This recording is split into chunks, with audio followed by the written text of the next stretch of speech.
So জাকেরকে একটা break দেওয়া highly উচিত আমি মনে করি, এবং সোহান শামীমকে একটা গ্রিন কার্ড দেওয়া উচিত যে ঠিক আছে তোমাদেরকে আমরা 5টা ম্যাচ সময় দিলাম, 10টা ম্যাচ সময় দিলাম, let's play 10 matches for Bangladesh. আমি মনে করি শুধু সোহান না, মানে ওই জায়গাটায় যে 3জন আছেন, জাকের, সোহান, শামীম, 3জনের ক্ষেত্রেই মানে বিষয়টা খুবই গুরুত্বপূর্ণ। ধরেন তাওহিদ হৃদয়ের একটা জিনিস আছে, তাওহিদ হৃদয় জানেন যে আমি এই মুহূর্তে বাদ পড়ছি না, সো তিনি 10 করলেন 12 করলেন কি করলেন সেটা ম্যাটার করে না, তিনি উইকেটে যাচ্ছেন, তার নিজের খেলাটা খেলার চেষ্টা করছেন। সোহান শামীম জাকেরের তো প্রত্যেকটা ম্যাচে টেনশন আমি পরের ম্যাচে খেলবো কিনা, কারণ আসলে তো এই 3জনের মধ্যে জানেন না যে কে আসলে একজন বাদ পড়তে যাচ্ছেন, রাইট? ধরেন আজকের খেলায় কি আমি জানি কে বাদ পড়বে? আপনি আমাকে বলতে পারবেন কে খেলবে? আমি নিজেও জানি না, তারাও জানে না। সো এখানে স্ট্যাবিলিটিটার খুব ইম্পর্টেন্ট দরকার আছে।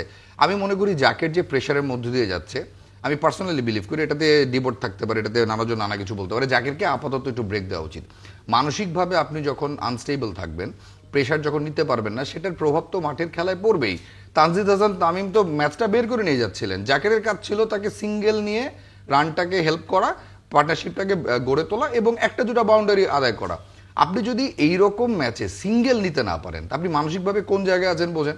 সো জাকেরকে একটা ব্রেক দেওয়া হাইলি উচিত আমি মনে করি, এবং সোহান শামীমকে একটা গ্রিন কার্ড দেওয়া উচিত যে ঠিক আছে তোমাদেরকে আমরা 5টা ম্যাচ সময় দিলাম, 10টা ম্যাচ সময় দিলাম, let's play 10 matches for Bangladesh.